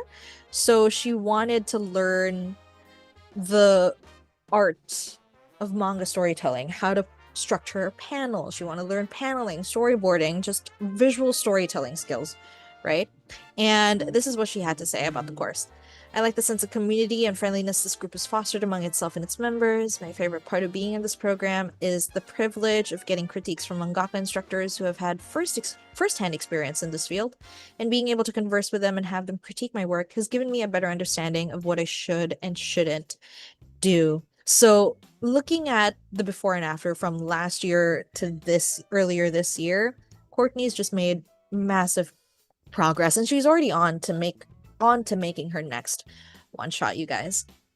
And we also have our student Eduardo, and this is his progress in just 5 months, right? He made his storyboards back in 2024, and these are his final pages back in November 2024. And he's already released his one shot on Manga Plus Creators, which you can check out yourself. But yeah, this is what he had to say. I reached a new level of detail and characterization, learned more about backgrounds and how to be more creative about doing things against a deadline, and mentors always give way better feedback to my works than I would, and they genuinely want us to do a good job. All right. So those are just a couple of our students. You've seen our students' results. If you want to see more of our students, you can check out our website, learntodrawmanga.com, or you can check out our previous live streams with our students. We do the occasional live stream where we interview our students live and we take questions from our audience if they have any questions about our student. But yeah, you can also check out our previous lives with our students if you want to learn more about how far they've come since joining. But yeah, you've read how happy they are with the community and guidance from our mentors. So now the question I have for you is, do you want in too? Do you want to get the same guidance and mentorship from our mentors, just like our students? Do you want a clear path to learning how to make manga? And do you want the right support that'll help you stay on that path and keep you accountable? If so, just type I want in. All right. So we do have a couple of people who want in. All right. Avocado wants in. Maggie wants in. Joel wants in. All right. I think a couple of people do want in. That's nice. I'm glad to hear that you guys are eager to learn more and eager to actually get professional advice and professional mentorship, right? So now, if you want to make your time making manga more meaningful and more productive, then our online one-shot manga drawing program is for you, because we're on a mission to accelerate your growth, all while having fun learning together, and you'll have amazing pro mentors to guide you. Now, we have pro Japanese mangakas Naoyazawa and Renesaya. Both have joined contests, both have been published, both have worked with major Japanese publishers, and they are both teaching at manga schools in Tokyo. They have over decades of experience in the manga industry, you guys, and they're awesome mentors, and you'll learn so much from them.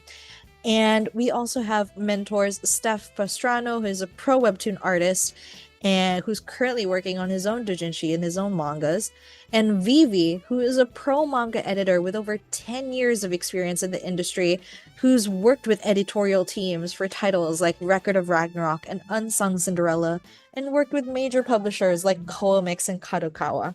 Now, if you want to learn from these mentors, then this is the opportunity, you guys. It's a once-in-a-lifetime opportunity. You won't see this anywhere else. You won't see a team of professionals come together like this and just helping beginners get their start, right?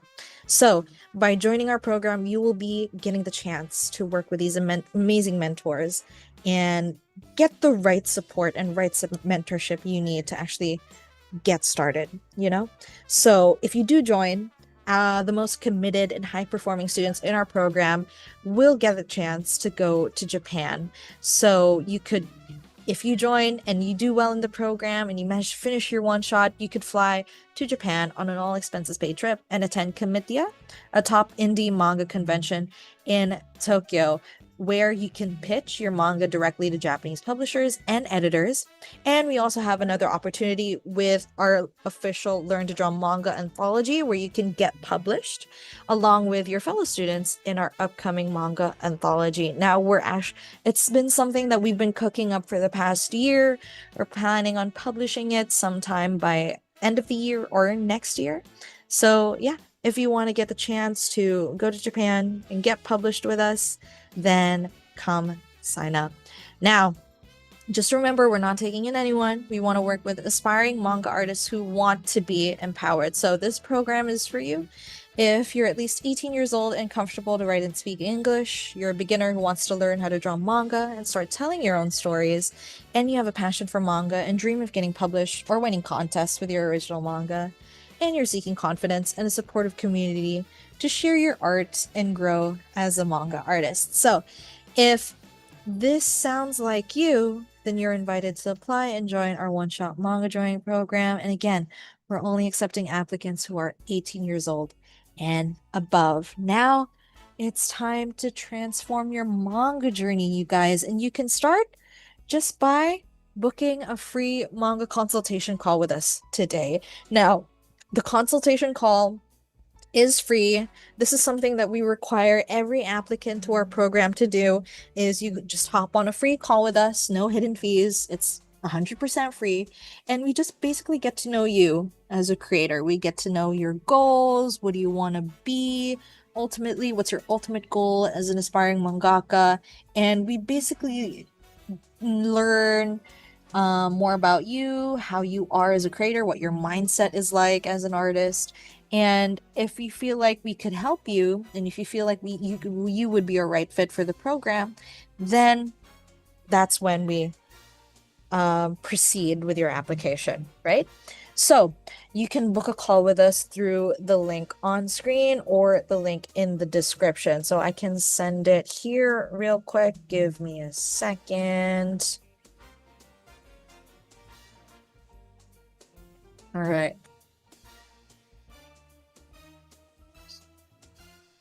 Now, if you guys have any questions for us, now would be the time to send them. So I'm opening the floor to any questions you guys might have for Coach Rem, who's still here. So yeah, if you have any questions, feel free to send them in chat.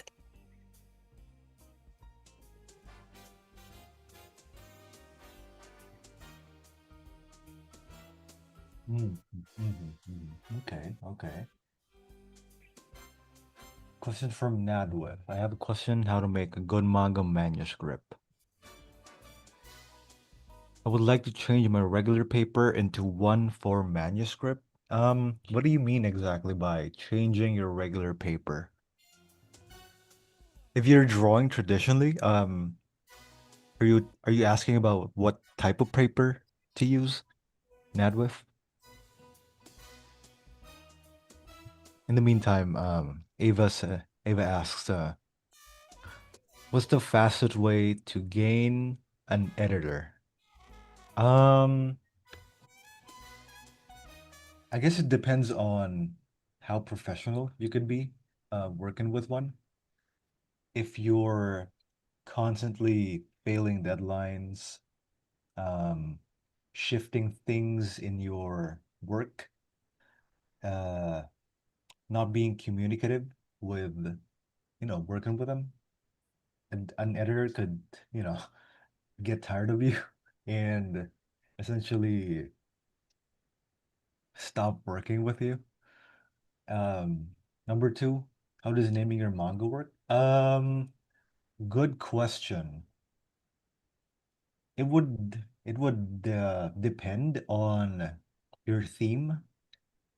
Sometimes it could be related to your protagonist or about like a certain important thing in your story, right? In terms of relating to a protagonist, the easiest way is like naming your manga with the name of your protagonist, right? Yeah. Um, And sorry, yeah, go ahead. not to interrupt, Coach Ram, but Ava, we actually are working on a video about how to make manga titles. So if you're willing to be patient and wait, that video is coming soon, and we're actually working on it, and it should be up in the next couple of weeks. So if you're willing to wait, we are going to be releasing a video all about how to come up with a title for your manga, right? And I also sent one of our other videos on how to get noticed by editors. So you can check that video out as well if you want to learn more about that. But yeah. But yeah, what Coach Rem said, one way you can name your manga is just name it after your protagonist.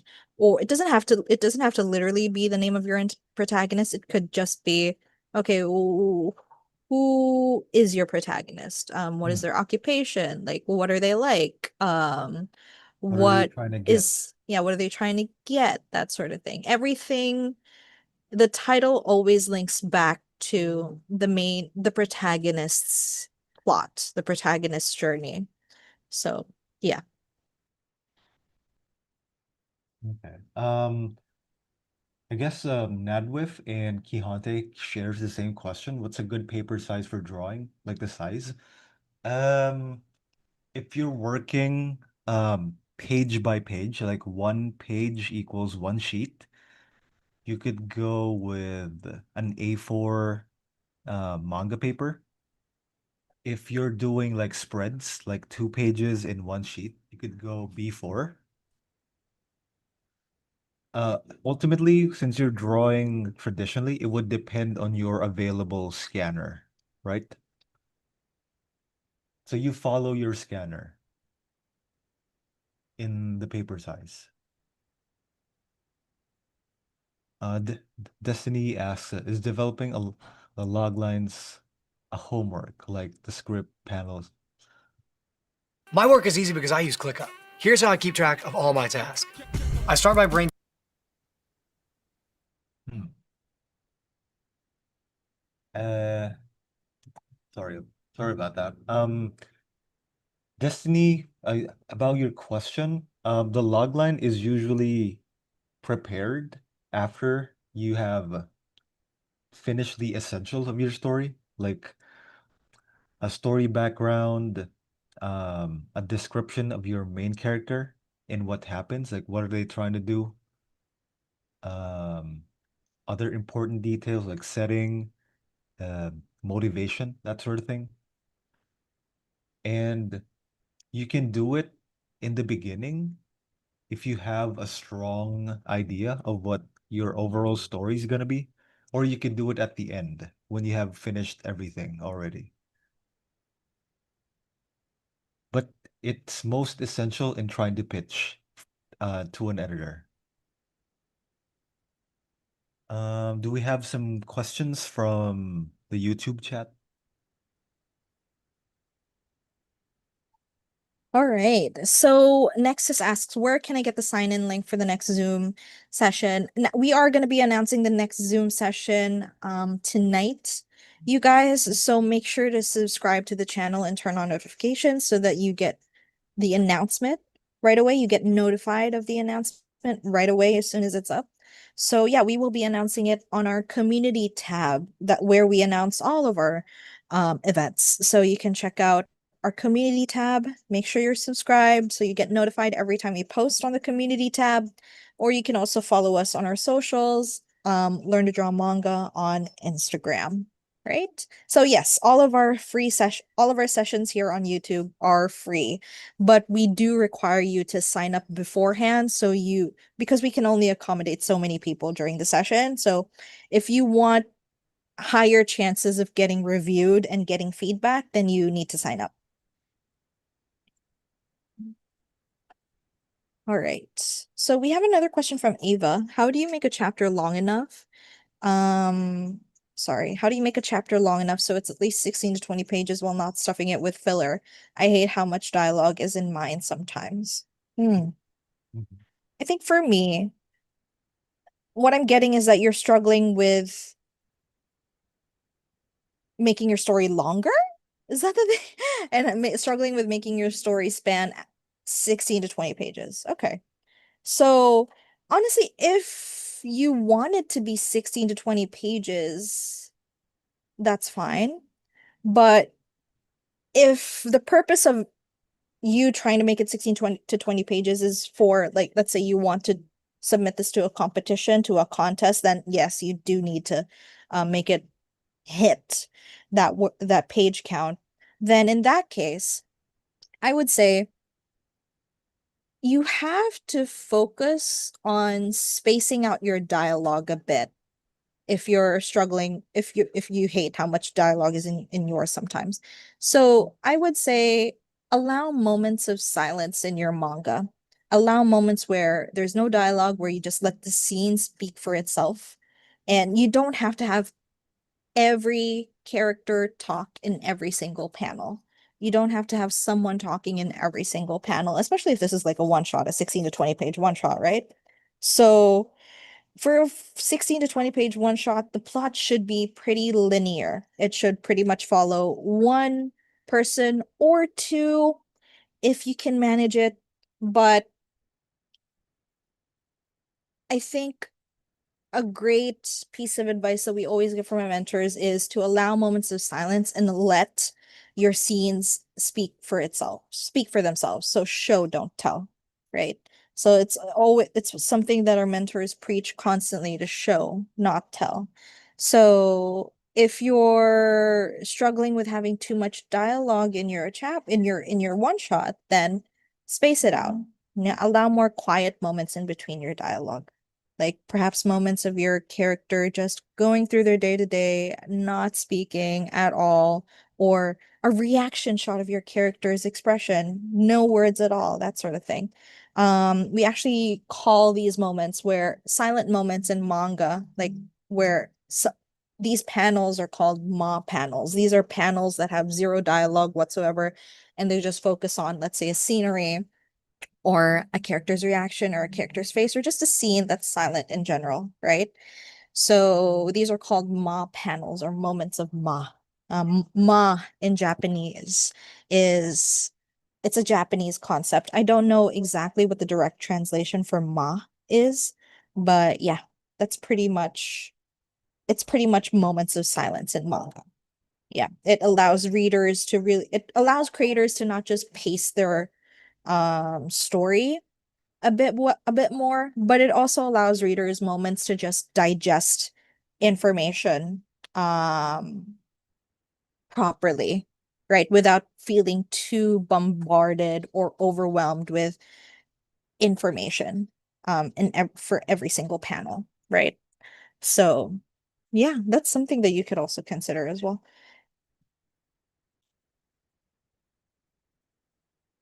Okay, Destiny asks, okay, I think we can entertain two more questions, you guys. So this is one question from Destiny. Logline aside, what can make people drop the first page of a manga or the first chapter? I'm talking the moment they pick it up, they just put it down after skimming through it, type of dropping it. Okay, so from what I can remember, our pro manga editor Vivi actually talked about this, where the first 4 or 5 pages needs to have something interesting. And interesting could mean anything. It could be a unique plot line. It could be a unique characteristic about your character. It could be the conflict, introducing the conflict like right on, or it could be um your character going through like an unusual circumstance, that sort of thing. Anything that's interesting, it could relate to your character, it could relate to the conflict, it could relate to the world or the situation that your character is in. Um, Within the first 4 to 5 pages, Yeah. you need to establish that right away, is Yeah. what Vivi says. Those are your So golden pages, as they call yeah, it. Yeah. yeah. And yeah, go ahead, Coach Ram, if you can add to that. Yeah, that's pretty much what I would say. Yeah. Just Mm. keep in mind that make your first 4 pages, your golden pages, your most interesting ones. Don't beat around the bush, like spend too long establishing your setting or your world or your Mm. backstory of your Yeah, character, yeah, because that could bore people, right? yeah. That could drive away interest. I would say too much lore in the first 4 to 5 pages is a killer, a potential killer, not a guaranteed killer, but it is a potential killer. It is something that Vivi says, um, editors tend to skip because if let's say this reader is reading your manga for the first time and they're dumped with so much information right from the get-go, they'll feel overwhelmed, right? And you don't want your reader to feel overwhelmed right from the get-go. So you want to ease them into it. So you don't have to share everything about your world right from the first couple of pages. You just need to focus on your character, right? Because what makes people care about mangas isn't the stories, isn't the worlds, isn't it isn't the backdrop of your world, like the world building. It isn't the lore, it isn't the world building. What makes people care about mangas is the character, your protagonist. So you need, in the first 4 to 5 pages, you need to establish your protagonist as someone who is worth caring for, worth following, worth rooting for, right? So Right, right. yeah, you need to just focus on your character. Don't focus on the world. Don't focus on all the world building or all the lore behind your world. Just focus on the character. I think that that's something that a lot of beginners tend to forget, is that their characters get lost in all the world building that they're trying to do. Mm, But at the end of the day, it all has to boil back down to your main protagonist. Okay. mm. All right. So last question. We'll take this from YouTube. Okay. If I'm doing a one shot, would it be smart to show a glimpse of the antagonist, but like a dark silhouette? Like, do you mean in the first couple of pages, or do you mean like just in your one shot in general? I'm not too sure what you mean, Nexus. I'm sorry. If you can elaborate, that would be good. But let's move on to another question. So about my manga in general, what if along with having a pitch, I also create a mood board around it, like songs, paintings, actual pages and stuff, like a little universe around my manga and stuff. Yeah, I feel like whatever can help you spark can help produce inspiration, or whatever inspires you, sorry. Whatever inspires you and could help you with creating your story absolutely helps. Mm. I think I know some mangakas just read other mangas within the genre that they're interested in making a manga in. Like I know Hajime Isayama actually read some shoujo mangas to help out with planning the art for Attack on Titan, I think. So he Uh, read a couple of shoujo mangas, he interest. read a couple of Uh, other mangas, but yes, I remember reading an interview snippet where Isayama's editor actually recommended that he read a couple of shoujo mangas just to improve his line work. So okay. yeah, that could be one thing. Just taking inspiration from other mangas is a great way to start. Taking inspiration from other media, like it could be novels, it could be movies. That would be good as well. I know JoJo's Bizarre Adventures mangaka, um shoot, I forgot his name. Araki. Araki, sorry, Araki Sensei. Yeah, Araki Sensei, I know, takes a lot of inspiration from fashion for his character designs. He uses a lot of magazine fashion references in his mangas. And I'm not sure if he mood boards, but I feel like he would be the type to mood board. But yeah. Anything that helps you get those creative juices flowing, definitely a good thing. So but what about you, Coach Rem? Any other pieces of advice on how to like get inspiration for your manga? Um, I guess live life, get out there, touch grass, talk to people, Yeah, look at yeah, buildings. pretty much. Um, you build your visual library with looking at things and trying to sketch them out. You get inspiration from a lot of things, talking to people, how different individuals are, and that could help you create characters. One thing though that I kind of want to advise against is being ultra focused on things that inspire you. Um, I've seen a lot of people trying to get into art, to do like mood boards, design collages that they want to base their art on, but they hyper fixate on that part of art and not actually following through. So if you're spending way too much time, listening to songs and getting inspiration and all of that, but you're not actually doing the work to do your drawings or your manga, lessen lessen that aspect of it. Inspiration is one thing, but following through is an entirely different thing. If you know what I mean, or if that's clear, No, yeah, we get it. And I'm sure they get it as well. That um taking some time to just gather inspiration could also be just a way for you to procrastinate, basically. Yes, essentially, yeah. Yeah.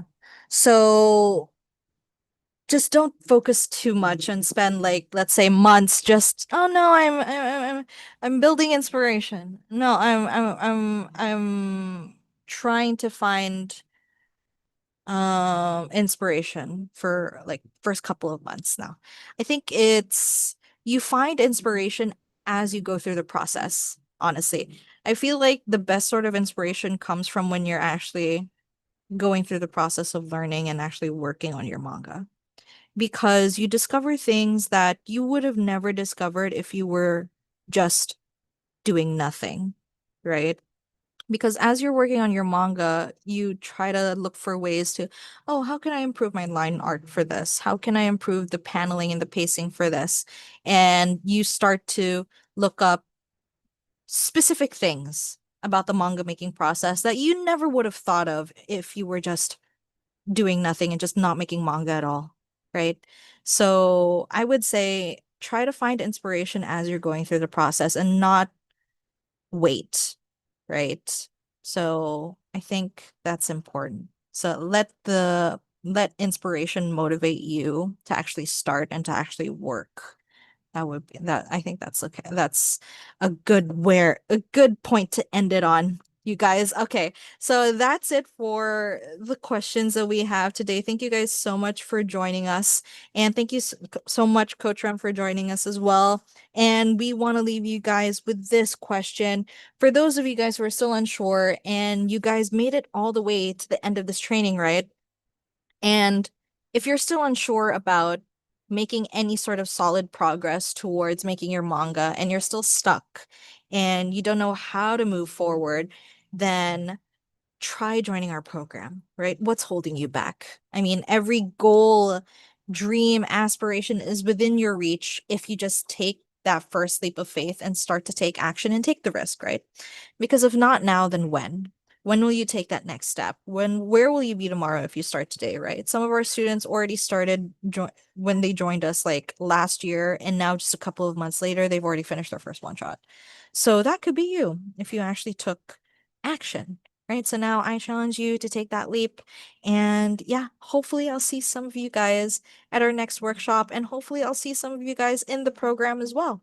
But yeah, thank you guys so much for coming, and make sure to keep an eye out for our next workshop. And we actually just announced our 100,000 subscriber giveaway last night. So we are giving 3 lucky subscribers a chance to join our next session with Vivi.